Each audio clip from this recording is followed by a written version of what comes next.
Hey, welcome back to another installment. Is that what we're calling it? Episode? Sure. Installment, right, of Reach1 Podcast. My name's Jeremy. I'm one of the pastors at Northfield Church here in Fort Dodge. If you're not familiar with us or you just stumbled across this on YouTube, or wherever you're listening to it. And this is Dale, one of our other pastors here. And so we just try to come to each week with a discussion kind of on what we talk about in the sermon, some other stuff, and just try to expand on that and give you something to get your week started with. So... that's right. So this week we'll just kind of dive in because it was kind of a big week. Judas is a rough character. Yeah, he is, and it's hard. People have a hard time with Judas because we talk about, did he make it to heaven and those kind of things. But just the idea of betrayal, we mentioned that Benedict Arnold, and that's amazing to me because in my lifetime, and actually anybody that's listening to this in their lifetime, that name is associated with betrayal. But to think that he was a general in the Revolutionary Army, I mean, he was a good guy, a well-known guy, probably well-trained guy, and then he gave up the fort for $20,000, which I didn't go back to look at what that would be. I'm guessing that would translate to like $100,000 in our. Oh, at in least. Ours, only maybe 5 times. I think. Probably even more than that. So I mean, it's a significant amount of money, but to sell out your whole country. Right. So interestingly, I don't know if I should admit this or not. I've heard the name Benedict Arnold, and I knew he was a traitor. I had no idea what he had actually done until you told that story. Oh, really? So either they didn't teach it. Oh, wait a minute. Right. You taught history in No. high school? No. I taught English. No, English. Totally different. Yeah, And you're the one on staff that we have to correct your grammar the most. Okay, let's rephrase this. I taught literature. I was very good with literature. Not grammar that's for nerds or something. Yeah, I agree with you there. Yeah. So, but yeah, I hadn't known what he had done. You know, the other one I find interesting, Jesse James. That's such a cool story because even if I think his website, I have websites on the mind. Yeah, he set up this website, slow server. But his gravesite, like his tombstone, says something about "Here lies Jesse James, double crossed by the scoundrel." I can't think of the fellow's name that shot him. Bob Ford. Bob Ford, right? And like it really talks badly about Bob Ford, but it's still on his. Like Jesse James is an honorable person. Yeah, he was. Well, he was kind of up around these parts in northern Iowa at one time, wasn't he? Didn't he make his way like through here, this area? I think I saw something on a tour. I think he was even in Fort Dodge. Possibly, I don't remember. I don't know for sure. My mom had done a bunch of like genealogy stuff back in through her family. And it was somebody related to the family, but Missouri is kind of where her family settled. So they came over from Germany, settled in Kentucky, and then moved into Missouri, right? And there's a story in there about one of her ancestors, and he had the Dalton gang showed up on his property. And he kind of had some forewarning they were coming. And he took his sons, he had a bunch of sons, and put them in trees armed. And then right around, and then met the gang kind of at the front of the property with all his sons. And whatever it was, he made a show of, there's guys in the trees, we kind of got the drop on you. You need to get out of here. And they left. But it's kind of a cool story. That's impressive. Right, yeah, the kind of frontier type life. So we had, my mom's family's filled with just interesting. Well, all of their lives would have been in danger. Oh, right, yeah, all these young men. But yeah, my mom's family's got some really cool stories behind it. The one guy went out to Missouri and was adopted. Or no, how did it work? His parents, so he had his parents, and then his mom died. His dad remarried a woman, and then he died, and that woman who was a stepmom married another guy. So both his biological parents are dead, and he's living with 2 step-parents that didn't want him. So they put him on a train out west, and he joined the Pony Express. And was a Pony Express rider for a lot of years, and ended up settling somewhere. It was your great-grand? Somewhere down the line, but my mom, I don't know how many generations, but she was telling me these stories this year at Christmas. Yeah, it was kind of cool. So yeah, there's characters, but the Old West was full of betrayals. Yeah, that's true. But I thought, Jesse. Well, because it was, and I'm not excusing it, but it kind of was an every man for himself kind of mentality because you didn't go to the grocery store and buy your food, although they had some of that, a limited amount. But basically, it was each man for himself, and your your family was first, everybody else was a distant second. Right. And so in some ways it makes sense. That doesn't make it right. No. But it makes sense. No. Because you get the rise of like the Billy the Kid and if you're my generation, our historical Old West is shaped on two movies, basically Young Guns and Tombstone. Oh, yeah. Neither of which is historically accurate. They're awesome stories, but they've ruined an entire generation for understanding. But all those stories were filled with betrayal. We talked about, you brought up in the sermon Caesar and Brutus and Shakespeare's rendition and the famous, again, I was waiting for you to go Latin on us. And Et tu, Brute. That's one of the most famous lines. Oh, yeah. And for that to be, if that really was historically correct, and that was the last thing he said. Dying words. Ooh. Mm-hmm. Wow. And it's interesting. So you just said something about every man for himself. And it doesn't seem like if you go, we'll jump into Judas a little bit. I don't get the sense that they were that way, like the 12 that traveled with Jesus. Primarily, there was obviously a lot of people that traveled with Jesus, but those 12 that were kind of in the inner group there, I don't know, they seem to have a bit of that every man for himself type of thing. And I don't know, Judas just seemed like such an odd character when compared to the other people that were around Jesus at the time. He does, but Matthew is too.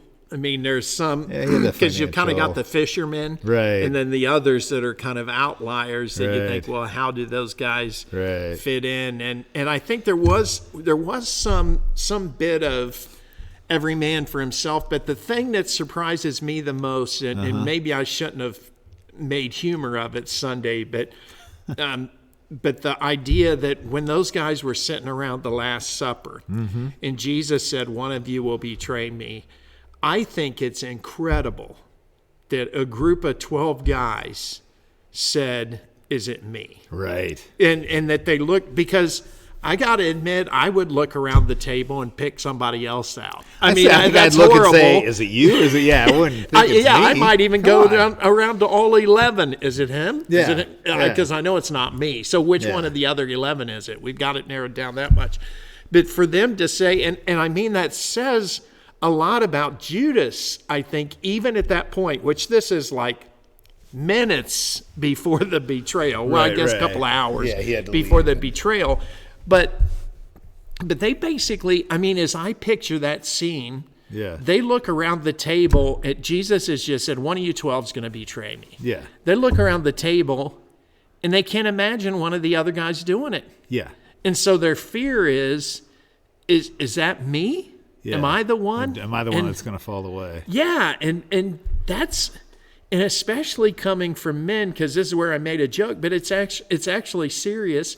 We can be a little arrogant, and for us to look around the table and point the finger at ourselves doesn't even seem natural. Right. And that shows in these 3 years how close those guys got. Yeah. But then, in that way, they weren't doing every man for themselves. Yeah. But then just a couple hours later, it is going to be every man for themselves because when they arrest Jesus, they all scatter. Yeah. Interesting point. I wonder, does that show a sense of humility? Could they have gained some humility from hanging around with Jesus? Yeah, but that would be unusual for a group of guys too. Right. But you've spent 3 years walking with Jesus. I think that would have to have some impact on who you are. It took, we saw Peter break, but, that was an immense amount of pressure and, something that I don't even think modern day we can really relate with, like the pressure that was on those guys because of the horrendous nature of the death. Right. I might be scared to say something on Facebook because I don't want to get called out or, put to task, the horrendous death these guys were facing because of their association. Well, and it's amazing, too, because they scatter because of that. Right. But just 40 days later, they're going to embrace it. Yeah. And so, and they are going to die brutal deaths. Oh, absolutely. Almost all of them. John is the only one who doesn't. Yeah. And so they are going to die that way. So, but that shows you, and we haven't got to that yet because we aren't to Easter, but that shows you the power of the resurrection. That's what I was just going to say. Because those guys were not willing. I mean, it wasn't every man for himself. Right. But then once they saw Jesus out of the grave, I'm willing to die. That leads, I mean, this could be a quick sidebar, but that leads to the thing that it wasn't even, it's amazing. It wasn't so much, it wasn't the teachings of Jesus. It wasn't the scriptures they knew from their childhood. It wasn't the miracles they saw him perform. It was the fact that he rose from the dead just like he said he would. Yeah. That caused them, and it almost like that event gave relevance to everything else. Yeah, and it did. I've heard people say, without the resurrection, everything before that wouldn't matter. Like right. the prophecies and the scriptures and all the writings of the Hebrews and everything wouldn't even matter to this day. Yeah. And there would have been no Paul, there would have been no 2 Corinthians, there would have been nothing, we wouldn't have been new creatures, there wouldn't have been anything except for that one pivotal moment right in history. I've heard it said that the resurrection changes everything, and I think that's true, but there's another point from it that maybe is just as true, that it makes everything real. Right. Because for those guys, this was just kind of abstract teaching. Right. And they were spending 3 years learning from Jesus, just like the guy down the street did from the other rabbi. Yeah. But once he came out of the grave, okay, that changed everything. Yeah. This is all real now. Right. And that just... Yeah, it's amazing. Just made a tremendous difference. And it makes everything real. You think beyond just that little area into the Roman world, because, this was that area of Israel or Palestine or whatever it was called, throughout history. You had the name changes, but that area was like a backwards, like small province of like, who are these crazy people that worship one God? Like, who just worships one God? And so for that to take hold in the entire world, I feel very confident saying, that was the resurrection that changed that empty tomb. And I know I say it quite a bit, and I know, but that's the foundation of everything we believe in. It goes back to the empty tomb. I like your quote about if we could figure out a way to wear an empty tomb on a necklace instead of a cross, it would be much more appropriate. It's just the cross makes an easier necklace than that. So, but getting back to, let's go back to Judas, and there's a ton to talk about, and I don't want to get too far ahead, but the thing that really got me, this might be a conversation for quite a while here, is the idea that Judas, had he just waited, would have had the same opportunity as Peter. Yeah. I think that's true. I mean, I don't know why it wouldn't be. The only unforgivable sin that we're told in the Bible is blasphemy against the Holy Spirit. Right. And we both had professors that told us, if you wonder if you committed that, you didn't. Right. And but in their case, we know it's not blasphemy of the Holy Spirit because it's against Jesus that they went. Right. So it wasn't unforgivable, and even betrayal wouldn't measure up. No. And what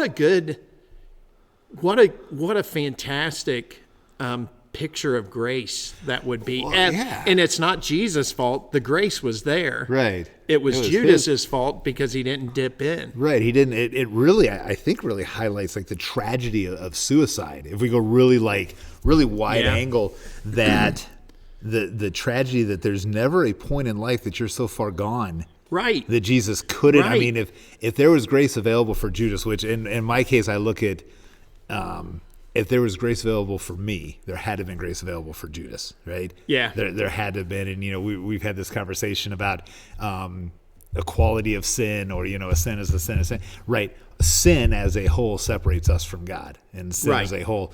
But there very obviously are degrees of sin and sins that are more harmful to our bodies or more harmful to society. There are degrees of sin. Sin as a whole, though, separates us from God.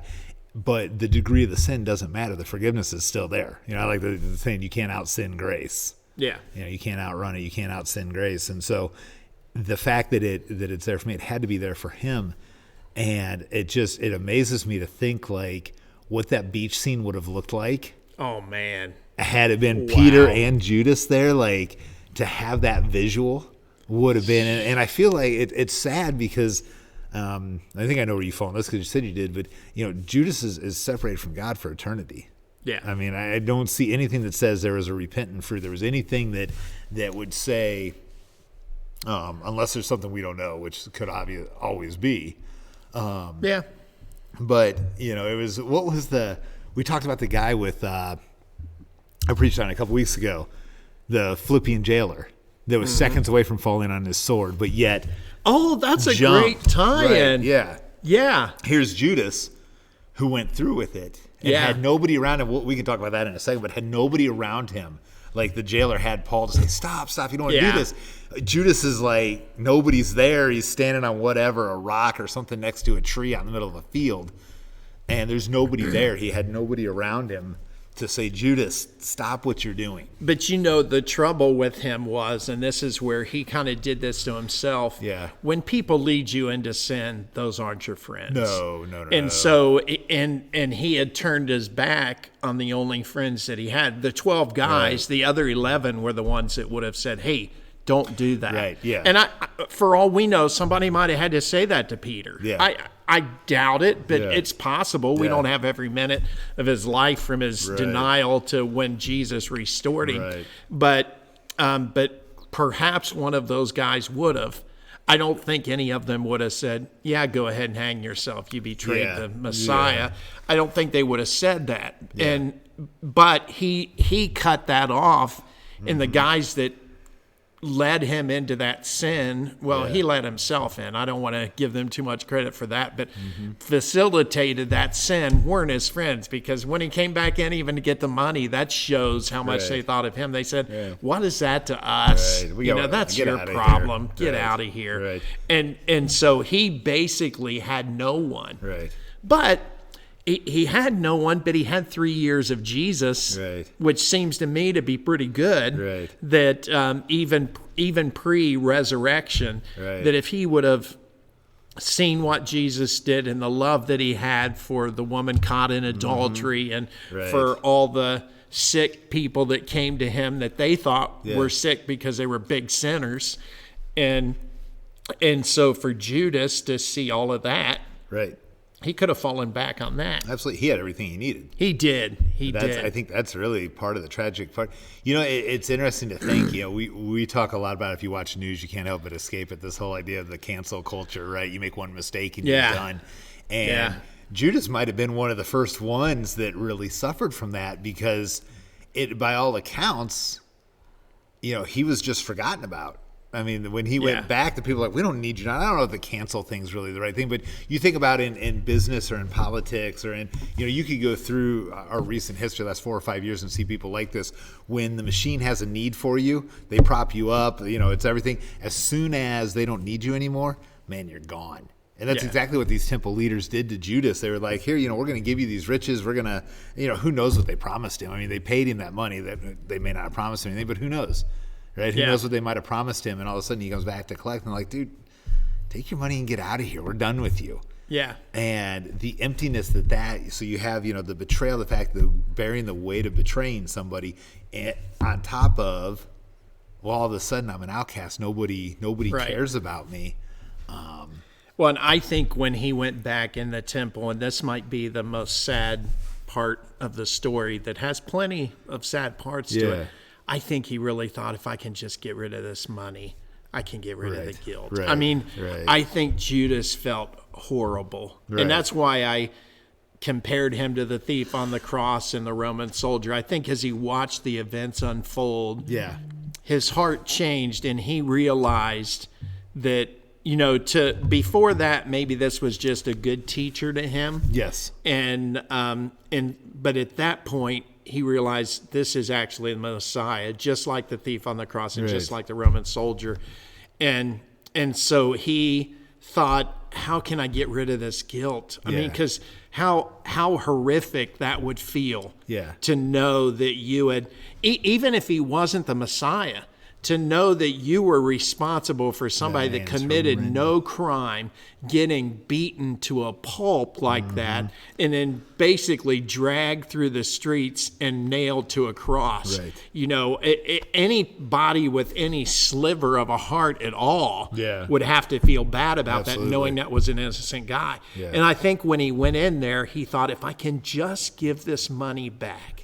And when they wouldn't take it back, he threw it down because I think he really believed that the guilt was in the money. Mm-hmm. Oh yeah, that it wasn't. Guilt. Yeah, it wasn't, and he left. He left without the money, but he had every dime of his guilt. Oh man, yeah. So I've got this visual of like him walking down a street, right, and he comes to a T, and he's got a right to go to the other 11 that are there, or a left to this open field in this tree, this gate out of town. Mm-hmm. And you got to wonder, it may not have physically, but mentally, where he got to a point, he says, okay, I could either go back here and face this, and I'm going to guess they would have taken him back. I don't know. I don't know with the 11. Right. We know Jesus would have. Right, we know Jesus, but you just wonder if what would have happened had he done that versus off to himself to where nobody cared. And maybe it was a fear that they'll never take me back. There's no way Jesus can forgive me. Oh, I'm sure he felt that way. Yeah. I would. Yeah, absolutely. But instead he took that left turn and into eternity. But if you could take any hope out of this story, man, it just seems like you look at how Jesus forgave Peter and what he did, that there would have been. So no matter, you can think about what you've done. I don't think anybody listening to this has done anything as bad as Judas. No. But I see nothing within the teachings of Jesus, the writings of Paul, anything in the New Testament is going to tell you that Judas had to do that, and that there was no avenue of forgiveness for him. In fact, I see just the opposite. Yeah. That and you wonder what a guy like Paul or a guy like Peter, if they were, if you're sitting at a coffee shop chatting with them, if they would have the same lament of, if Judas had he just come back, or had he just called or texted me, I would have been like, right. So I think Paul would have to, maybe not Peter, because Peter could rationalize it and say, well, I didn't sell him out. Right. I mean, I denied that I knew him, like the other 11. They didn't even hang out, except John. The other 10 didn't hang out close enough to say anything. Yeah. But with Paul, he actually killed Christians. Right. I mean, Jesus had to die. That event had to take place. Right. And not that Judas had to betray him. Yeah. But with Paul, he killed Christians, and not just one Christian, many Christians, and was responsible for persecuting a lot. That's up there too. Right. And for him to get forgiveness. Yeah. And then I think it's funny even for him to be told, or Ananias to tell him, go tell him how much he will suffer. Right. Right. That's his mission. Not how much he's going to do and how much of an impact, but how much this dude's going to suffer. Yeah. Yeah. I kind of lost my train of thought here, but you kind of even there's where it is. That idea of, it says in there that the one doomed or destined for destruction or something. Yeah. I know that can be a bit of a stumbling block for people. Like, well, why was he ever born if he was just born to go to hell, right? But I think what you have to understand is destined for destruction meant this guy is going to make the decision, the choice to walk away from it. And his destined by destruction is really of a free will. I could be destined to die from drunk driving if I get drunk and get in the car all the time. Right. Right. And so, his choices really led to his destruction. Yeah. And again, there was an avenue. I think it's just like with anybody else, because anybody that might, you're sitting there thinking, there is no way I can come back. It goes back to the whole, if I walk in the church, lightning's going to hit the church. Well, no, it's not. Right. But you might be struck with a grace that you can't comprehend, and then it becomes an idea of I can actually be forgiven. This doesn't make any sense, and then you're burdened with that. Yeah. In a sense, that lightning's going to strike the church. It's almost a backward arrogance. Yes. It's still a little bit of arrogance, but thinking, I've done too much that I can't be forgiven. Yeah. And to think that we could be, there's it. I don't know that I can explain it, but there's some arrogance even in a statement like that. Right. And I'm not saying Judas had that. I don't really think he did. I think he was just so overwhelmed with guilt and remorse that he didn't know what to do, and he had to get rid of it. And when he couldn't, it seemed like the only alternative was to take his own life. Right. So let me take you here then.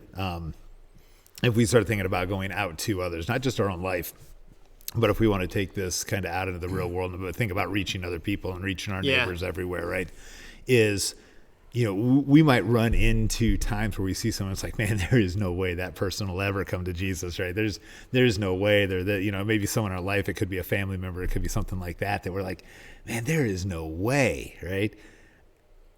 I would contend, Paul shows it because it actually happened. Peter showed it because it actually happened. I think Judas demonstrates the opposite of the avenue is there, right? The way is there, but you got to jump on the road.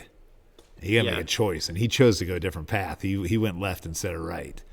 And I think for some of us too, in order to reach one, I think what we need to remember is there are people out there that feel like they can't be forgiven. Yeah, I've run into a couple of them, and it's hard to convince them otherwise. Yeah. But I remember sitting at Village Inn with a guy that told me because of what he did in Vietnam, he didn't think that'd be forgiven. Yeah. And I just said, Jesus died for that, and that can be forgiven. Sadly, he didn't take me up on it, but there are people out there that feel that way. Oh, yeah. What I've done is too much, and that's kind of Satan doing his job, doing a good job at it, and making you think that. And so, us as Christians, we need to at least, as we reach one, we need to at least make them know, no, that's not the case at all. No. He didn't just die for the people that were kind of bad and told lies every now and then. Right. He died for the Pauls of the world. He died for Judas. Yeah. He died for Peter. And all of them could have life if they accepted. Well, even Paul expresses that. I'm going to butcher the verse, but the more nasty and terrible your sin is, the more grace there is available to you. I mean, it doesn't like because you're farther away from God, like it's not like a thing where he only radiates so much grace within a certain radiance, right? Yeah. It's like, no, man, it's actually, it goes separate. The farther you are away from him, the more grace there is available for you. We just went through the whole thing with my dad, and in some discussions with him before he died, and even as he was in the hospital, there were a couple times he said, I don't understand this. He goes, I just don't know if I can be forgiven for the things I've done. Like, I've done some terrible things. And, reassuring him, I know he had a number of pastors and chaplains and that, and I think it was a genuine wrestling with him. I don't think he was doubting. Yeah. I think he was wrestling and not being able to comprehend, like, the love that God has for him, the love that Jesus had for him in those last moments of, you've done some terrible things, but there's a ton of grace available to you. And if we can express that to people, man, that is a powerful message. Yeah. It may be hard for them to understand at first, but what a powerful message that, there was hope for even a guy as bad as, and we talk about all those people, even Brutus from the story there would be hope for him, Jesse James, if he wanted it. Yeah. There would be hope for him. Were those the only two we really talked about? I thought there was a third one. Benedict Arnold. Benedict Arnold. And, there would even be hope for that guy. Yeah. And so that's such a powerful message that we can send to people as we share our faith. And that's a story that we all have. I mean, your story, my story might look a little bit different, but it's the same story, man. I was once dead in my sins, and I was brought back to life through Jesus. Yeah. And the reason why we need to get that out there is because that doubt that came up with your dad, and I think with Judas, that's a game plan Satan's been using from the beginning. Absolutely. Because he said, did God really say? Right, did God let's put some doubt in this equation. And so then now it's, hey, man, you're too bad. Right. Forget it. You can't get in. Right. And if we believe that lie, then he doesn't have to do any more. If he can get us to believe that, then that's the ultimate lie for that to believe. But the truth is, if we say we've done too much, that's an insult to the sacrifice that Jesus made and to the grace he offers. I saw a picture. It's kind of funny, but it was a billboard, and it was an advertisement for a lawyer, right? And it said, just because you did it doesn't mean you're guilty.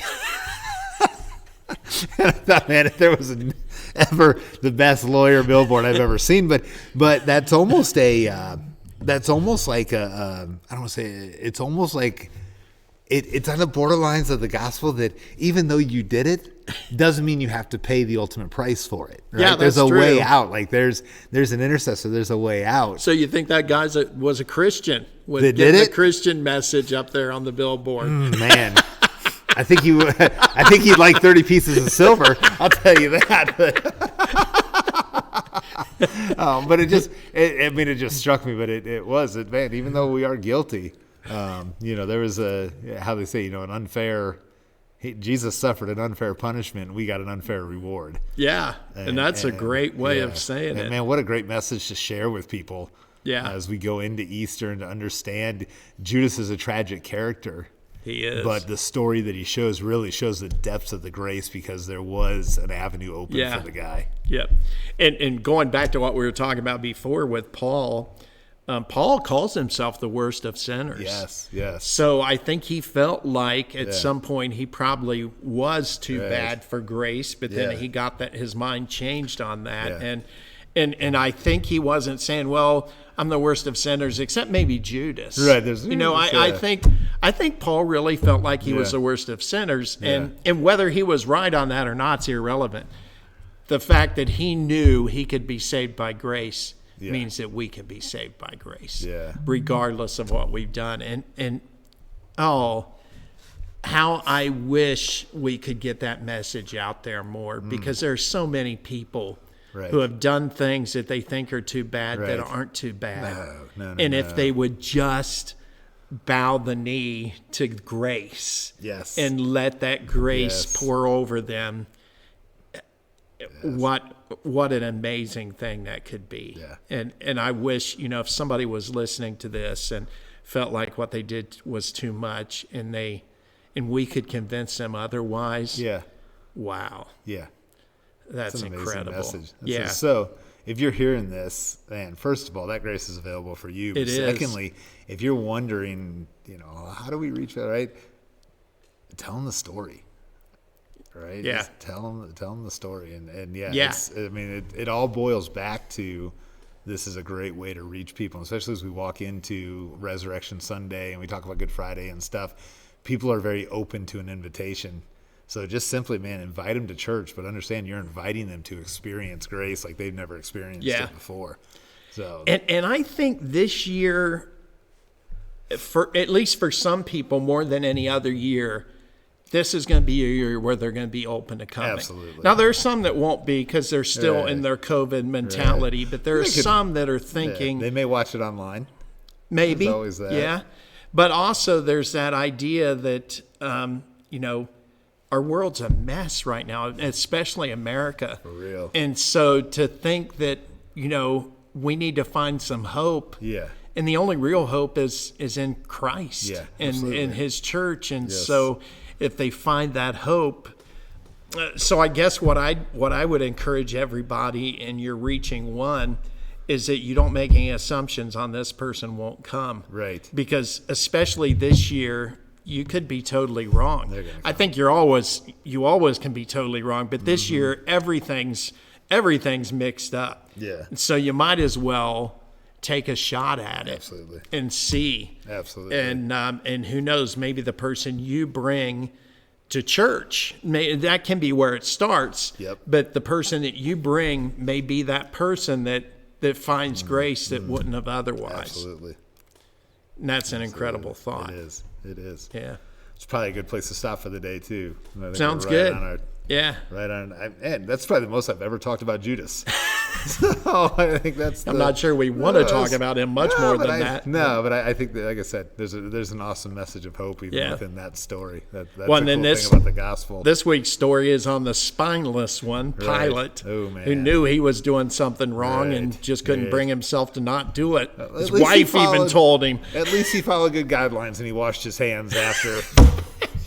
So he didn't get COVID. Right. He did everything he could to distance from that situation. He probably wore a mask on his way out. He hope he got the vaccine. Being anybody in control in Rome, I'm sure he got something. So Pilate this week, and so good talk. Yeah, definitely. Definitely. After last week, after realizing that I'm going bald, I put a ball cap on this week, so I didn't have to see myself. That's right. So I talked to my wife this week. I think I'm gonna grow my hair a little longer. I told her I wanted to grow. You're going to have a ponytail. I told her I wanted to grow a mullet for racing season this year, and she vetoed the mullet. And I thought I could bring that back. I could be a trendsetter with. I always think that guy that coaches Texas Tech. Or is he used Oklahoma to. State. Yeah. With the Mike mullet. Something. Mike. I was going to say Gundy. That's the different. It's Gundy. Yeah, Mike Gundy. Yeah. Mike Gundy? Yeah. Yeah, it always looks kind of odd on him. Man, I used to have a fierce mullet back in the day. When I was 11, 12 years old. Oh, yeah. Yeah, I want to bring them back, and Dawn's like, no, it's not happening. So, is there any fad that you didn't jump on? Oh, no. Probably not. I was pretty like a golden retriever sometimes. Just this. But yeah, so I'm glad we brought that up. Yeah, really. I'm glad I right after we told him we were going to let him off the hook, then now we throw that in there. Here. So all right, well, hey, y'all have a good week. Thanks for watching. watching. For listening. We'll talk to y'all later. Bye. Bye.